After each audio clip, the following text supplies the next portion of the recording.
Bienvenue sur Indépendante et Authentique, le podcast pour booster ton état d'esprit et ton entreprise. Je suis Pêche et j'accompagne les entrepreneurs à croire en elles, à développer leur activité et à garder un état d'esprit positif et motivé. Chaque mercredi, je te partage des conseils autour de l'entrepreneuriat, une réflexion de développement personnel ou encore l'interview d'une femme inspirante qui te partagera sa vision de la vie et de l'entrepreneuriat. Et aujourd'hui, on se retrouve avec Pauline de Vivre Healthy, une jeune femme incroyable dont l'audace et l'envie d'avancer vont beaucoup t'apporter. Pauline, elle s'est reconvertie il y a quelques années dans le blogging et suit aujourd'hui une formation de naturopathie pour pouvoir diversifier son activité et accompagner de plus en plus de personnes à aller mieux. Avec Pauline, on a parlé du meilleur business model à choisir pour être rentable quand on se lance et qu'on veut développer son activité en restant soi-même, de sa formation de naturopathie, comment elle l'a choisie et comment elle compte se lancer une fois diplômée. On a aussi évoqué l'erreur que 99% des entrepreneurs font au niveau de leur prix et de leurs tarifs. Et ça, c'est vraiment hyper important que tu l'entendes. C'est vers la fin de l'épisode, mais j'ai pas pu m'empêcher de mettre ma casquette de coach et de parler du rapport à l'argent et de la fixation des prix de vente. Donc vraiment, je t'invite à l'écouter et à prendre des notes. On a aussi évoqué avec Pauline sa manière de lancer des projets qui n'est pas banale et dont on devrait toutes s'inspirer. Et évidemment, on a aussi parlé du blogging, de cet univers-là, des partenariats et des dessous de ce monde que l'on connaît si peu.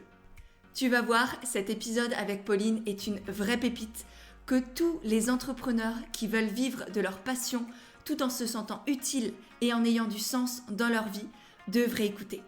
Et d'ailleurs, si tu te reconnais dans tout ça, je t'invite à télécharger le guide gratuit que j'ai créé qui va t'aider à développer une entreprise authentique, une activité qui te ressemble, tout en ayant des clients naturellement.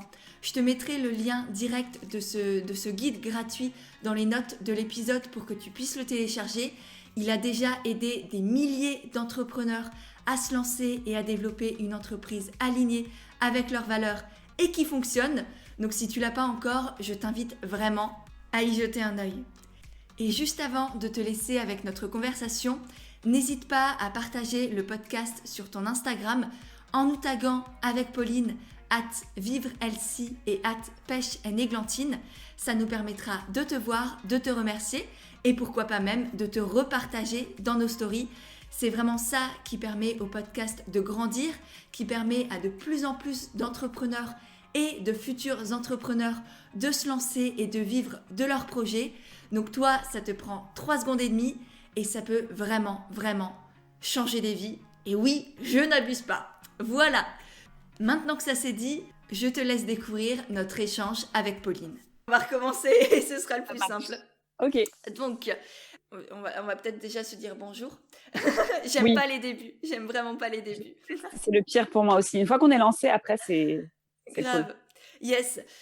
Du coup, bonjour Pauline. Merci beaucoup d'être avec moi aujourd'hui. Bonjour Pêche. Merci beaucoup de me recevoir. Est-ce que pour les personnes qui ne te connaissent pas encore, tu peux rapidement et simplement te présenter? Voilà, Pauline, quel être humain, quelle être humaine tu es sur cette belle planète?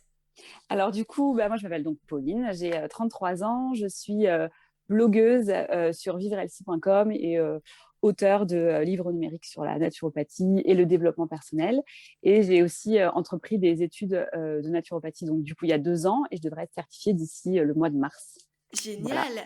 Et comment ça t'est venu de vouloir faire ces études de naturo? Parce que moi, on en parlait en off juste avant.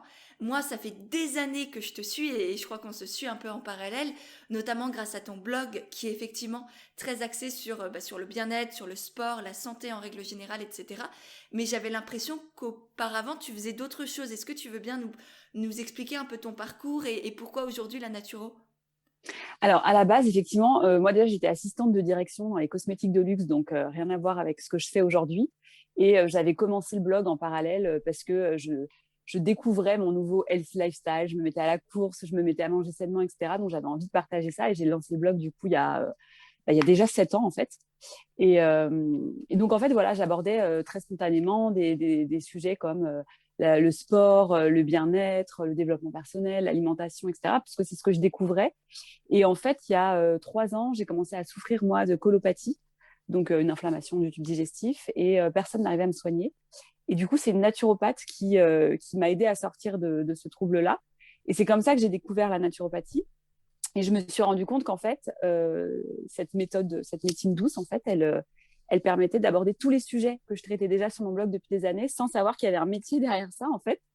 Et donc, je me suis dit que c'était une évidence qu'il fallait que j'ai cette certification-là et que c'est ce que je voulais faire. Donc, voilà, j'ai repris les études il y a 2 ans. Génial. Et du coup, tu vas te lancer. Quelle est l'ambition, on va dire ensuite? Est-ce que tu veux continuer le blog? Comment tu vois les choses? Est-ce que tu veux te prendre un cabinet, faire des trucs à distance? Un peu Ouais. ton business model, ton futur business model idéal, ce serait quoi? Alors, l'idéal, ce serait évidemment de garder le blog parce que c'est mon bébé, je l'aime trop. Et puis, pour le coup, c'est vraiment le média sur lequel je peux m'exprimer le plus librement. Donc, c'est clair que je veux le garder. Continuer aussi les réseaux sociaux parce que j'aime beaucoup les échanges que j'ai avec mes abonnés, mes lecteurs. Donc, voilà.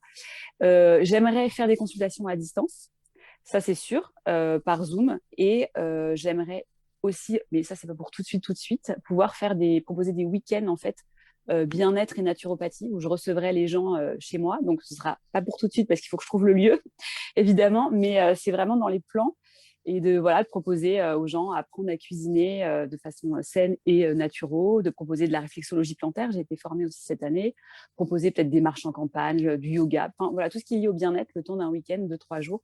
Ça, c'est l'objectif à plus long terme. Génial. Ah ouais, t'as déjà de très très beaux projets.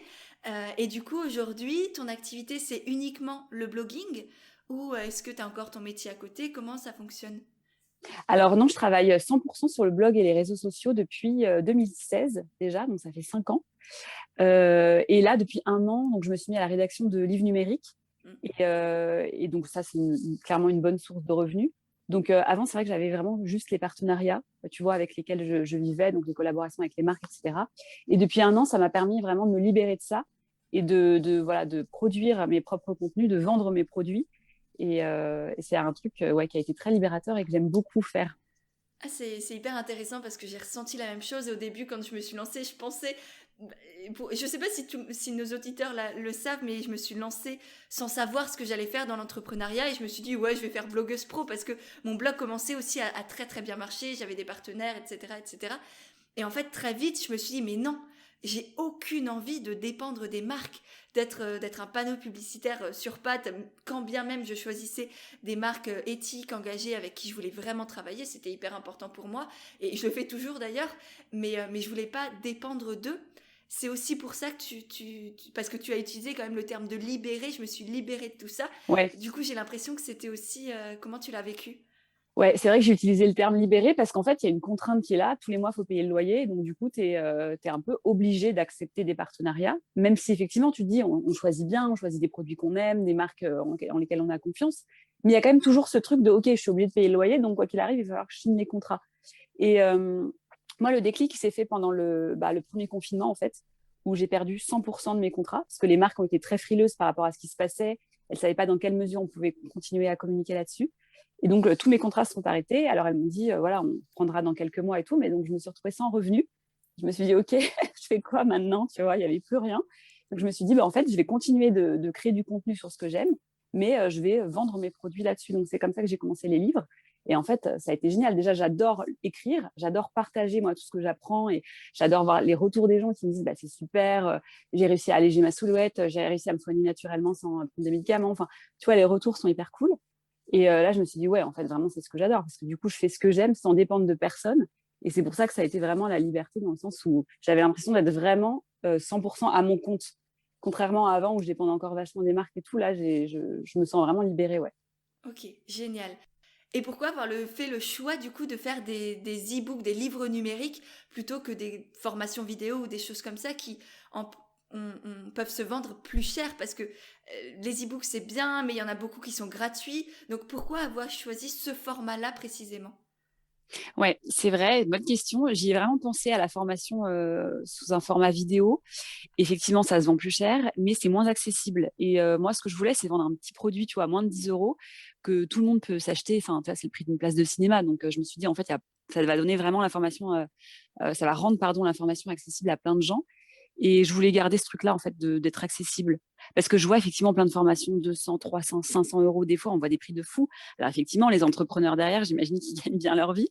Mais j'aimais pas trop ce truc-là je sais pas, je n'étais pas très à l'aise avec cette idée-là. Ok. Après, c'est aussi intéressant parce que tu as quand même une belle communauté aujourd'hui, que ce soit sur Instagram, sur le blog, tu as quand même pas mal de personnes qui te suivent. Donc, je pense que j'imagine que même si tu as, je sais pas combien t'en vends du coup, je sais pas quel chiffre tu aurais envie de nous partager, mais ça peut être intéressant. Mais rien que si tu en vends 1000, 2000, enfin, voilà, tu te fais quand même un petit salaire à la fin du mois. Donc, je pense que c'est ça aussi, selon la communauté des gens. Bah, toi, c'est intéressant, tu peux vendre des petits produits pas très chers parce que tu peux les vendre à beaucoup de personnes. Alors que quand on commence, souvent, on débute avec peu d'abonnés, peu de clients, une petite communauté. Et du coup, là, à ce moment-là, c'est vrai qu'il vaut peut-être mieux faire aussi des plus gros produits, des coachings, des choses en individuel qui valent plus cher aussi. Est-ce que tu as réfléchi dans ce sens aussi? Oui, bien sûr, oui, oui. C'est sûr que si je débutais et que j'avais pas du tout la communauté que j'ai aujourd'hui, c'est peut-être effectivement un choix que j'aurais fait de me dire il vaut mieux vendre 10 formations à 100 euros que 100 e-books à 10 euros, tu vois. Mais c'est vrai que moi, j'avais déjà cette belle communauté quand j'ai commencé et qui en plus me fait confiance. Curieusement, tu vois, parce que le premier e-book, tu te dis, mais attends, les gens, ils vont se dire, elle est même pas encore certifiée, d'où sortent ces informations et tout. Et en fait, non, j'ai vraiment une communauté qui me fait confiance. Ça a été très chouette. Et tu me parlais des chiffres. Moi, j'ai aucun problème à parler d'argent. Et là, depuis un an, ça me fait, enfin, pas depuis un an, depuis 6 mois maintenant, ça me fait un petit SMIC, tu vois, un petit peu moins d'un petit SMIC par mois, mais c'est déjà une très bonne base en fait. Donc voilà, moi, ça me convient de travailler comme ça pour le moment. Ouais. Donc, tu as le SMIC grâce au livre numérique, Mm. plus des partenariats, c'est ça? Tu travailles Exactement. toujours, tu as toujours les deux. Ok, Ouais, j'ai génial. toujours à fond les partenariats, ouais, complètement. Ouais. En fait, mon objectif, c'est de les diminuer de plus en plus. Là, comme Mm. je vais faire des consultations de naturopathie à partir du mois d'avril, j'aurai du coup mes revenus de naturopathe plus mes revenus des livres. Et l'objectif, c'est de diminuer au max les partenariats et de choisir vraiment ceux que je surkiffe, tu vois, où je me dis, non, mais cette marque, c'est sûr, je veux travailler avec elle. Et d'être très, très sélectif, du coup, à ce niveau-là. Aujourd'hui, comment ça se passe d'ailleurs ce sont les marques qui viennent vers toi? Et est-ce que ça a commencé comme ça ou est-ce qu'au début, tu démarchais les marques avec qui tu as envie de travailler? Alors, j'ai jamais démarché de marque, en tout cas au début, pas du tout. C'est vraiment les marques qui venaient me voir et donc ça, c'est une grande chance, c'est sûr. Aujourd'hui encore, 90% des partenariats que j'ai, c'est des marques qui viennent me voir ou alors des marques avec lesquelles j'ai déjà collaboré qui veulent poursuivre le travail. Et juste cette année, pour la première fois, j'ai recontacté moi des marques en leur disant, bah voilà, vous, j'ai vraiment adoré travailler avec vous. Est-ce que vous voulez qu'on remette le travail en place? Et en fait, à chaque fois, elles sont très positives là-dessus. Donc, voilà, j'ai un peu pris sur moi parce que j'aimais pas trop faire cette démarche, mais finalement, ça porte ses fruits, donc c'est assez chouette. Ouais, et puis ça te permet aussi de choisir tes clients, mine de rien, parce que moi, dans l'entrepreneuriat, je dis toujours qu'il faut choisir ses clients, de pas avoir accepté de travailler avec n'importe qui juste par peur de manquer d'argent. Et c'est hyper important parce que je sais qu'en plus, au début, on a tendance à dire oui à tout le monde juste parce que on a peur que ça marche pas, on veut avoir des retours, etc. Donc c'est aussi d'une certaine manière décider de travailler avec telle marque ou pas parce que ça s'est bien passé. Bien sûr, ouais, c'est ça, c'est un choix et la démarche, elle n'est pas du tout la même. Et je trouve que même après, dans le travail et dans le contenu qu'on propose, enfin, moi, je me suis sentie plus investie, plus confiante de ce que je faisais comme choix et tout. Donc, oui, effectivement, c'est vraiment, vraiment plus positif de choisir soi-même les clients. Ouais, génial. Et je voulais rebondir sur un truc que tu nous as dit et je trouve ça extrêmement fort et puissant et qu'il faut retenir, c'est que tu as lancé les livres numériques alors que tu n'étais pas encore certifié en naturo. Mm. Et donc tu as lancé des livres sur la naturo, enfin autour du bien-être, la santé au naturel, alors que tu n'as pas encore le diplôme. Et Ouais. je sais que pour beaucoup, ça peut déranger de prime abord, comme ça, surtout en France aujourd'hui. Moi, je trouve ça absolument génial. Et voilà, parce que c'est pas parce que tu n'as pas encore le diplôme, le vieux monsieur qui t'a signé le papier, qui t'a dit oui, ma petite, tu es légitime à faire tout ça. Tu l'as pas attendu, ce mec. Tu t'es dit oui, maintenant j'ai certaines connaissances, j'ai envie de les partager, et je le fais, quoi. Et je trouve ça génial. Et est-ce que tu peux nous expliquer un peu ta démarche de pourquoi, comment est-ce que tu t'es posé la question? Est-ce que c'était simple et naturel pour toi? Alors, simple et naturel, pas du tout. Clairement pas du tout. Non, je me disais, mais ça se trouve, les gens vont me limite m'attaquer, à me dire, t'as pas le diplôme. C'est vrai qu'en France, c'est très fort encore ce truc d'avoir un diplôme, tu vois. Et donc, vraiment, je me disais, mais est-ce que je le fais ou pas? Et d'un autre côté, je parlais que de connaissances que j'avais acquises soit par mes modules de naturaux qui étaient déjà validés, soit par des livres. Donc, en fait, j'avais vraiment acquis par moi-même toutes ces connaissances. Et je me suis dit, mais c'est ce que je partage avec des copines, pourquoi je le ferais pas avec des lecteurs? Donc, je suis passée à l'action, du coup, et sans regret, parce que je te dis, les gens m'ont fait vraiment confiance. Et même encore maintenant, me contactent tous les jours, je vois sur Instagram, j'ai des questions comme si j'étais déjà certifiée, en fait, parce qu'ils voient que je suis passionnée par ce que je fais et que du coup, je me forme tout le temps et que, voilà, ils peuvent me faire confiance, je raconte pas n'importe quoi. Et si je ne sais pas quelque chose, je le dis au final. Mais ouais, donc c'était pas évident, mais c'est vrai que faut se faire confiance là-dessus, vraiment. Ouais, je trouve ça génial parce que tu as utilisé tous les termes qui apportent réellement la légitimité. La légitimité, elle s'acquiert pas juste avec le diplôme. Le diplôme, c'est juste une preuve de tes connaissances et de tes compétences.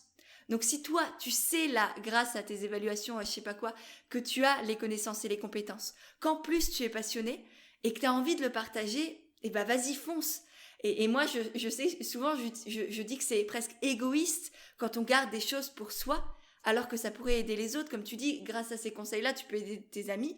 Bah, pourquoi pas aider ta communauté sur Instagram en même temps. Exactement, ouais, tout à fait. Non, c'est très très fort. Donc merci de partager ça et je trouve que c'est un magnifique exemple, vraiment. Yes, du coup ça c'est pour la partie plutôt naturaux. Et ensuite, quand tu t'es lancé là-dedans, est-ce que tu as eu des peurs? Est-ce que tu t'es dit, je suis en train de quitter le monde du blogging pour me lancer dans quelque chose que je ne maîtrise pas? Voilà. Est-ce que tu as eu des peurs dans ta carrière aussi? Alors des peurs, non, c'est plutôt mes proches qui m'ont mis des peurs parce que je vois ma maman quand je lui en ai parlé, elle n'était pas tout de suite à fond, tu vois. Elle m'a dit mais c'est quoi? Est-ce que c'est vraiment diplômant? Est-ce que vraiment tu auras du travail avec derrière? Enfin, il y a beaucoup d'interrogations. Mais d'autres amis aussi, pareil, qui remettaient un peu le projet en question.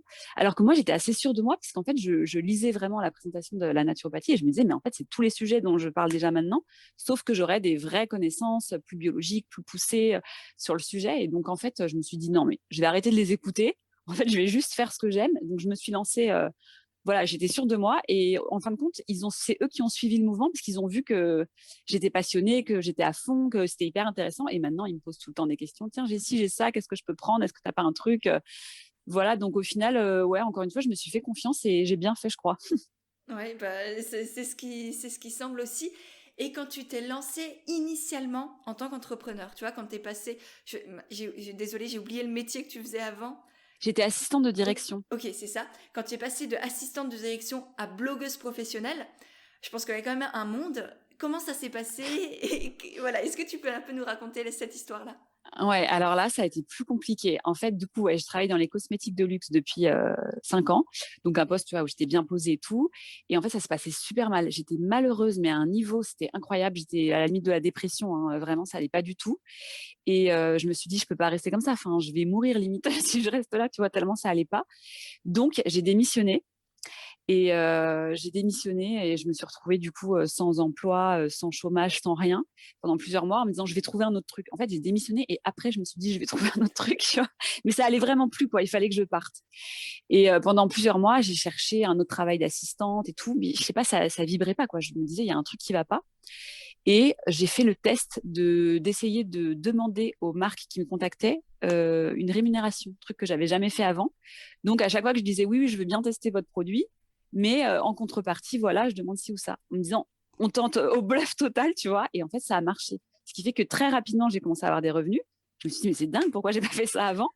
Et en fait, voilà, très vite, j'ai commencé à avoir des revenus avec le blog pour pouvoir en vivre. Et du coup, j'ai pris un petit job à côté de babysitter, en fait, hein. Je faisais ça 5 heures par jour. Ça me permettait d'assurer mon loyer, les petites charges qu'on a tous, et de développer comme ça tranquillement le blog. Donc, j'ai fait ça pendant 2, 3 ans quand même, où je faisais les deux métiers. Et la transition s'est faite tout doucement jusqu'à aujourd'hui. Tu vois, ça fait déjà 3 ans maintenant que j'ai arrêté les babysitting. Mais voilà, c'est un truc que je dis souvent, c'est qu'il faut avoir conscience que c'est pas, on sens pas du jour au lendemain, que c'est pas grave d'avoir un job d'appoint pour faire la transition et que c'est ok, tu vois. Ouais. Et pourtant, tu as quand même, comme on dit, brûlé tes bateaux en quittant ton job sans avoir vraiment rien à côté. Ouais. Voilà, du jour au lendemain, tu savais pas ce que tu allais faire.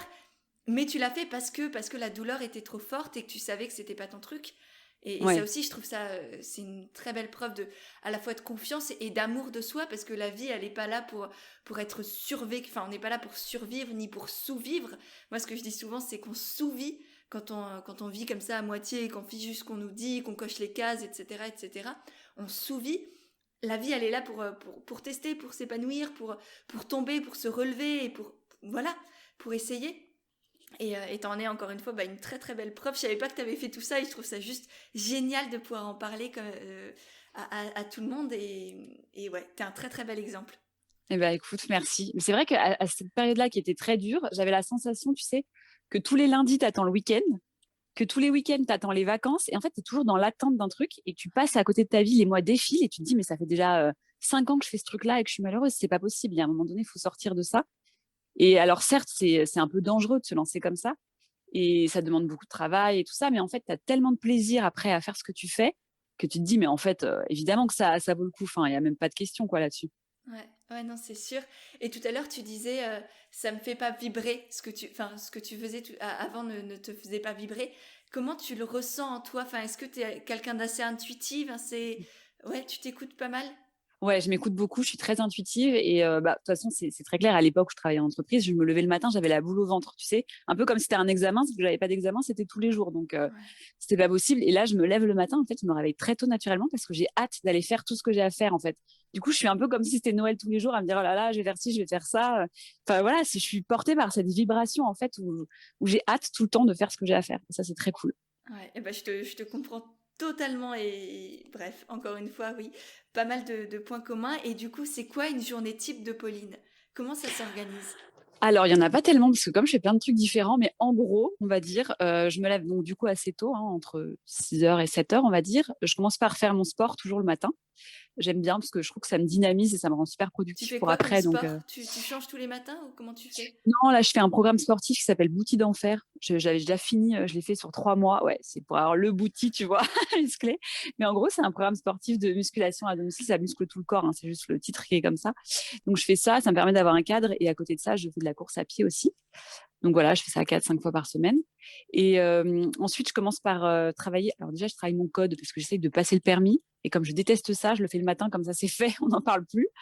Ensuite, je me mets à travailler mes cours, du coup. Donc là, je travaille toute la matinée jusqu'à midi 13 heures. Ensuite, je fais une petite pause déj et l'après-midi, je passe sur la casquette blogueuse. Donc, je fais toutes les créations de contenu, les mails, les contrats, les devis, etc. Ok. Voilà, en gros, c'est ça.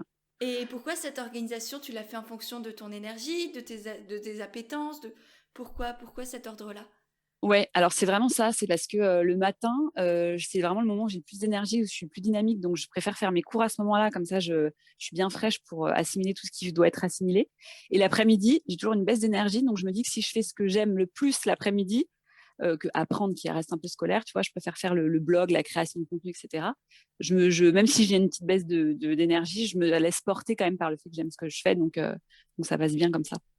Ok, et est-ce que tu aurais des conseils d'organisation? Parce que là, quand même, enfin, c'est assez impressionnant. Tu alternes entre la formation naturo plus ton emploi, qui est quand même un emploi à plein temps, voire plus, hein, parce que tu es quand même là sur Instagram tous les soirs, les week-ends et compagnie et compagnie. Donc voilà, faire de la création de contenu, c'est un emploi à temps plein. Donc comment tu fais pour gérer les deux? Est-ce que je sais pas, des conseils d'organisation? Oui. Ouais, alors c'est vrai que je suis très organisée. Déjà, j'ai un bullet journal, ça c'est sûr. Ça me permet vraiment de noter absolument tout, de planifier, etc.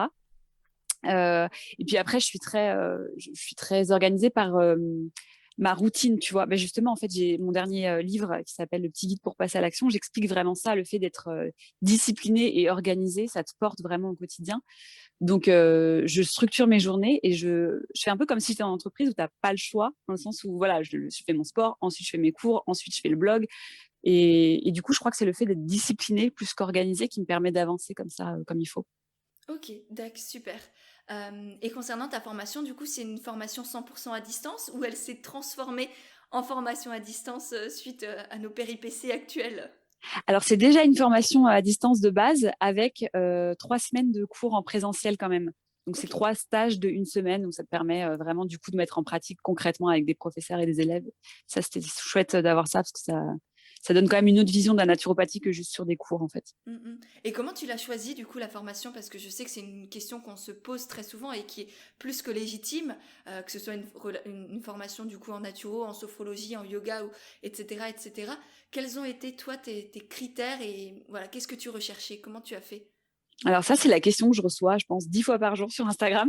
Quelle formation tu fais? Comment tu l'as choisie? Ce que je comprends, parce que moi-même, quand j'ai commencé, je me suis rendu compte que des formations de naturopathie, mais il y en avait des dizaines et des dizaines en ligne. C'est incroyable et tu sais pas du tout la valeur que ça a et le Mm. contenu vraiment qu'ils te proposent.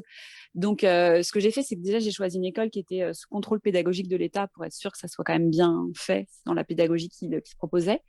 Et j'ai contacté les élèves directement sur les pages Facebook et sur LinkedIn en leur disant, voilà, j'ai vu que vous étiez certifié de telle école, qu'est-ce que vous en avez pensé, est-ce que vous pouvez changer? Et les gens sont très ouverts et très disposés à en parler.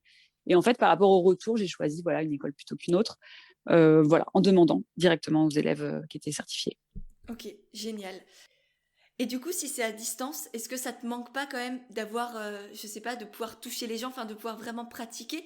Ou parce que là, du coup, tu as pas mal de connaissances théoriques. J'imagine que tu t'entraînes aussi peut-être sur des amis, etc. Est-ce que ça te manque pas que tout soit à distance? Alors, ça m'a un peu manqué, effectivement, mais ce que j'ai fait, c'est que j'ai proposé à des lectrices d'être des clientes cobayes, on va dire. Donc, je fais ça depuis le mois de juin. J'ai une vingtaine de lectrices que je suis en naturopathie. Et j'ai fait du coup par Zoom, en fait, des consultations avec elles. Donc, ça m'a permis déjà de mettre en pratique vraiment sur des gens, des vrais gens, ce que j'apprenais, d'avoir des retours, de me dire, OK, ça colle pas, je vais modifier, je vais faire plutôt ci ou plutôt ça. Donc, c'est vrai que cet échange, il est important. Et après, j'ai eu aussi des stages, comme je te disais, en présentiel, notamment en réflexologie plantaire et palmaire, où du coup, j'ai rencontré les gens, on a pu vraiment pratiquer les uns sur les autres. Et puis, c'est vrai que ça. Enfin, tu te dis, ouais, en fait, l'humain, c'est tellement important que c'est vraiment très, très chouette d'avoir des cours comme ça où on se retrouve tous. Ouais, génial. Effectivement, grâce à ta communauté dont tu parlais tout à l'heure, qui te fait confiance, qui est soudée, qui te soutient aussi, ça t'aide. Est-ce qu'aujourd'hui, tu aurais des conseils pour les personnes qui peut-être qui débutent et qui voudraient aussi avoir une chouette communauté comme la tienne? Voilà, est-ce que tu as des conseils? Alors, moi, je dirais vraiment de choisir un thème qui nous passionne. Vraiment, il faut être passionné.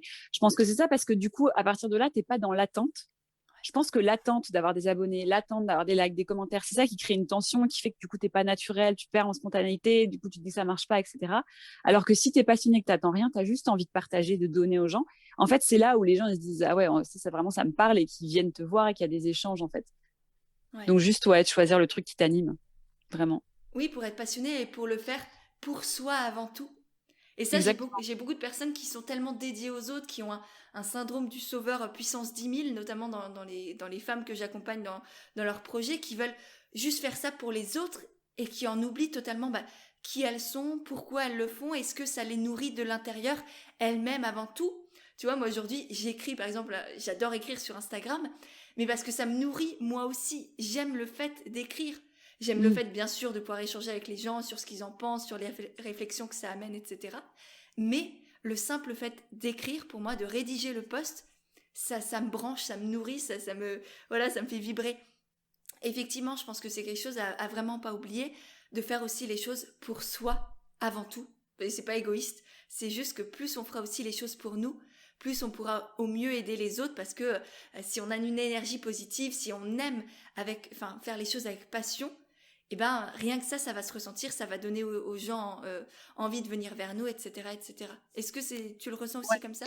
complètement d'accord. Et du coup, ça me fait penser à une période où je sais pas pourquoi ça m'a fait ça, mais sur Instagram, il y avait des sujets que j'osais plus aborder parce que je voyais qu'il y avait des tendances, notamment, tu vois, il y a eu la tendance body positive qui est top hein, en soi, je dis pas, mais c'est vrai que moi, j'ai toujours eu ce truc de faire du sport, de faire attention à ce que je mets dans mon assiette, etc., pour la santé avant tout.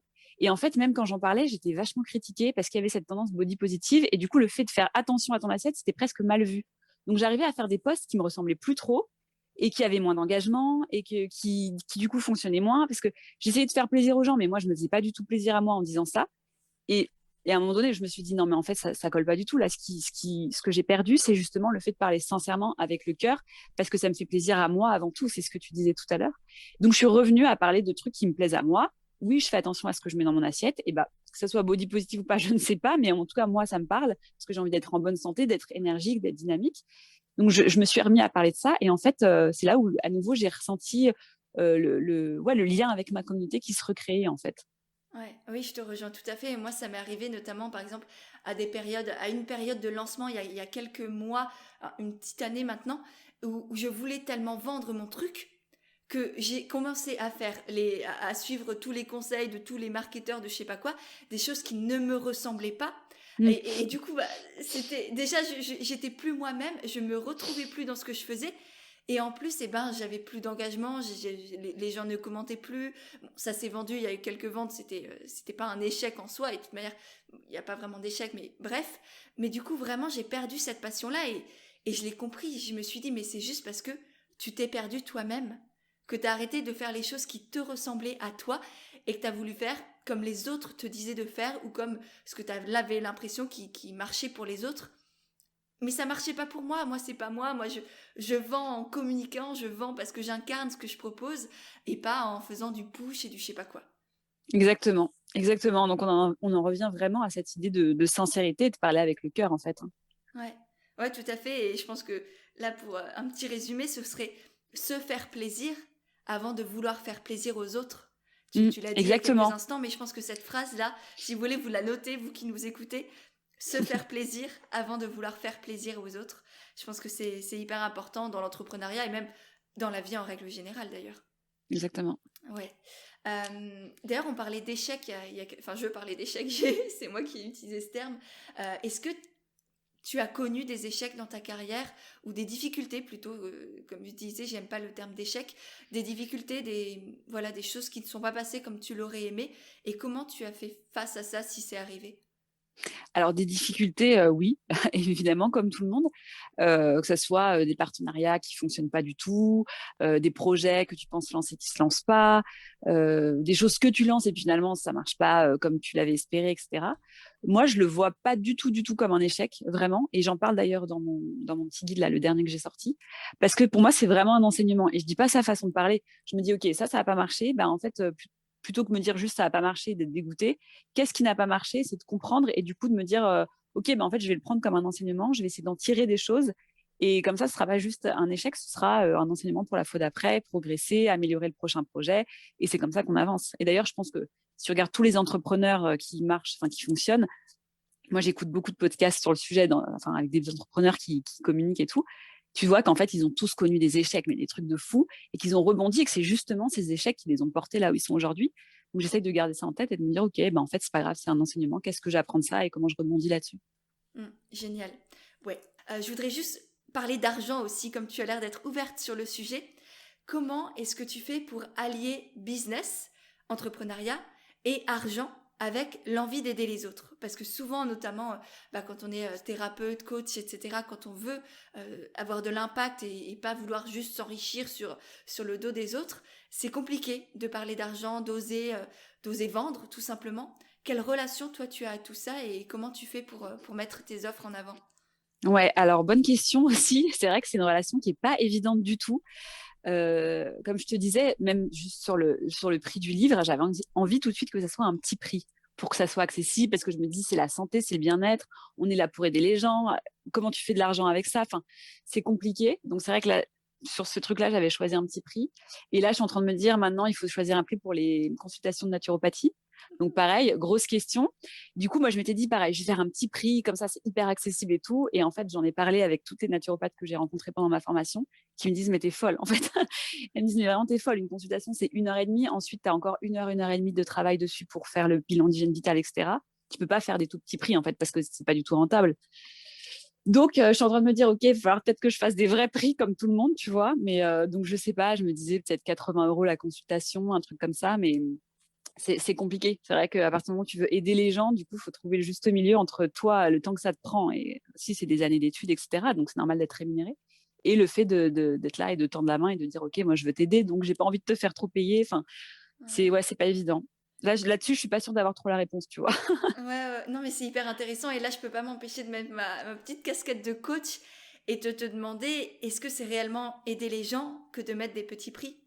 Mais effectivement, effectivement. Et tu vois, je me suis rendu compte, bah, justement, quand je faisais mes consultations gratuites là, pendant mes études, que la plupart des gens ne mettent pas en pratique parce qu'ils ne payent pas. en fait. Et donc, c'est un truc où je me suis dit, mais c'est fou. Donc, j'en parlais autour de moi et tout. Et les gens me disent, non, mais en fait, tu devrais faire payer même symboliquement 20 euros pour que les gens aient cet engagement et qu'ils se mettent à l'action. Et finalement, c'est ça qui va le plus les aider. Donc, effectivement, ouais, bonne réponse de coach. Tu as bien raison. Il faut effectivement, c'est pas les aider, ouais, de faire le truc à petit prix. Ouais. En Et effet. j'en parlais justement, j'avais un coaching juste avant notre entretien, ça me fait d'autant plus penser à ça, c'est que oui, les gens, si vous voulez, qui s'engagent et qui mettent vraiment en pratique ce que leur apporte, il faut qu'ils s'engagent aussi au niveau du prix, parce qu'aujourd'hui, c'est le prix qui donne aussi la valeur. Et donc, si vous voulez qu'ils respectent à la fois votre valeur à vous et leur valeur à eux aussi, tu vois, parce que le fait de payer pour soi, c'est aussi s'accorder à soi-même de la valeur, se dire par exemple, oui, je vaux, par exemple, enfin, j'ai assez d'estime de moi et d'amour de moi-même pour payer 80 euros une consultation de naturopathie, et voilà, et je le mérite tout simplement. Donc c'est aussi symboliquement pour eux de se dire, oui, je m'aime assez pour m'offrir ça, même si c'est un peu cher pour moi, voilà, chacun a sa relation à l'argent, mais... mais voilà, je pense que c'est important aussi d'amener les gens à prendre conscience de leur valeur à eux. Donc souvent, je sais que c'est tout un travail à faire sur la relation à l'argent. Moi, c'est un sujet que j'aborde toujours en coaching, qui me passionne, parce que voir les réactions des gens, et d'autant plus quand il y a des personnes, des entrepreneurs en face de nous qui veulent aider les autres, qui sont pas avides d'argent, etc. Souvent, ça cache plein de choses. Et voilà, rien que cette prise de conscience-là, je pense que ça peut aider. Et voilà, je te la glisse comme ça au passage. Eh ben, c'est top, c'est noté, merci beaucoup. Ça va beaucoup m'aider en tout cas dans ma Ouais. réflexion. Bah, avec plaisir, et même pour échanger après, avant, comme tu veux, ce sera avec grand plaisir. Euh, du coup, tes projets, on en a parlé un peu au tout début. Est-ce que quand même tu peux nous faire un petit point sur tes projets pour un an? Tu nous as parlé du coup des conseils en naturopathie, des stages. Comment est-ce que tu vois tout ça? Est-ce que par exemple les stages, tu vas tout faire toute seule? Comment tu ambitionnes un peu? Alors, les stages, c'est ouais, les week-ends bien-être, on va dire. Je ne ferai pas tout toute seule. Je pense que je ferai déjà appel à une coach de yoga pour m'accompagner. J'en ai une en tête, mais je n'en ai pas parlé encore. Mathilde, si Ah, tu m'entends. oui, c'est ça. J'allais te demander, est-ce que c'est Mathilde? Parce que Ouais, c'est Mathilde, évidemment. Je me suis dit, non, mais évidemment qu'il faut qu'elle soit avec moi. Donc, je me disais, ouais, voilà. Donc, j'aimerais beaucoup faire ça avec elle. Après, à deux, trois, je ne sais pas encore combien de personnes il faut pour. J'imagine des petits groupes, tu vois, de 6-8 personnes. Donc, il n'y a pas non plus besoin d'être beaucoup d'encadrants là-dessus. Mais ça, c'est vraiment pas pour tout de suite parce qu'il faut encore que je trouve le lieu et tout. Donc là, dans l'immédiat, l'objectif, c'est vraiment de finir ma certification d'ici fin mars et de lancer les consultations au mois d'avril. ok. Et ça, tu vas les Voilà. lancer directement après. Ouais, directement sur Zoom en avril. Mm. Donc j'adore, parce que tu n'as aucun syndrome de l'imposteur. Je pense que tout le monde devrait t'écouter comme ça. Parce que non, mais pour toi, ça peut paraître banal et normal et logique. Mais si tu savais le nombre de personnes qui ont fini leur formation et attendent et savent pas Je- quoi faire. Et en plus, bon, toi, tu as la chance, on va dire, la chance. Tu as travaillé pour un, mais tu as aujourd'hui déjà une communauté. Et moi, ce que j'encourage tous les entrepreneurs à faire, même les futurs entrepreneurs, même si vous êtes encore dans votre formation, c'est commencer à communiquer le plus vite possible. Parce que je pense que c'est aussi grâce à ta communauté que tu es confiante, que tu sais que tu auras des clientes quoi qu'il arrive, et que ça va fonctionner. Bien sûr, ça m'aide beaucoup. Je le voyais justement la semaine dernière, j'étais en formation de réflexologie palmaire et toutes les filles qui étaient là, elles disaient mais comment je vais faire pour trouver des clients? Il faut que j'aille dans des salons, il faut comment je vais faire parler de moi, etc. Et c'est vrai que moi, j'ai pas du tout ce souci-là. Donc ça, c'est un point en moins, un poids en moins, pardon, clairement. Ça m'aide beaucoup. Mais je constate effectivement aussi autour de moi, j'ai une amie qui a fait une formation de sophrologie et qui l'a terminée et qui ne donne toujours pas de consultation. Et donc, elle a ce truc, effectivement, où je ne sais pas ce qui bloque, mais moi, je me dis, bah non, en fait, je passe à l'action. Et puis, justement, c'est en faisant des consultations que je vais apprendre, que je vais me perfectionner, me former, continuer de me former.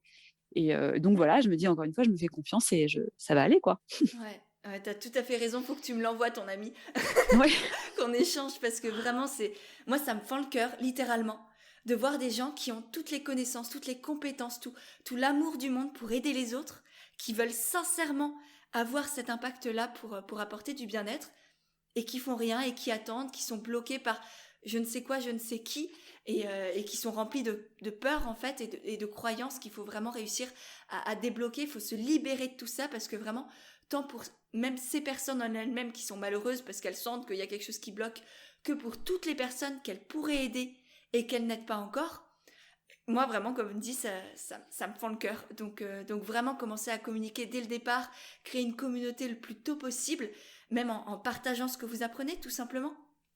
Partageant, je sais pas, des petits conseils naturaux de ci, de là, de sophro, etc. Et c'est comme ça qu'au fur et à mesure aussi, la communauté grandit. On n'a pas besoin d'être un expert pour créer une communauté. Je pense que tu en as la preuve et moi aussi. C'est juste que quand on fait les choses avec la passion, avec le cœur, avec l'envie d'aider, de partager et d'échanger, et ben ça marche, quoi, tout simplement. Et quand bien même, on le fait pour nous et ça nous fait kiffer. Exactement, sans attente, et c'est très bien aussi, mais quoi qu'il en soit, comme tu dis, toujours avec passion, avec amour, et ça fonctionne, quoi. Ouais, tout à fait. Est-ce que tu as une citation, un mantra que tu te répètes souvent? Oui, alors mon mantra, c'est haut les cœurs. Je me le suis même fait tatouer, figure-toi. Donc, en fait, c'est une phrase que ma maman dit depuis toujours. Tu sais, soyons braves, allons de l'avant, quoi qu'il arrive. Et du coup, voilà, c'est mon mantra. C'est vraiment ma façon d'aborder la vie et je l'ai en tatouage. Magnifique. Et pour finir, quelle est ta définition de l'authenticité? Parce qu'on est sur un podcast qui s'appelle Indépendante et authentique. Indépendante, tu l'es, tu nous l'as bien prouvé. Authentique aussi, bien sûr, tu l'es. Mais voilà, qu'est-ce que ça signifie pour toi, l'authenticité?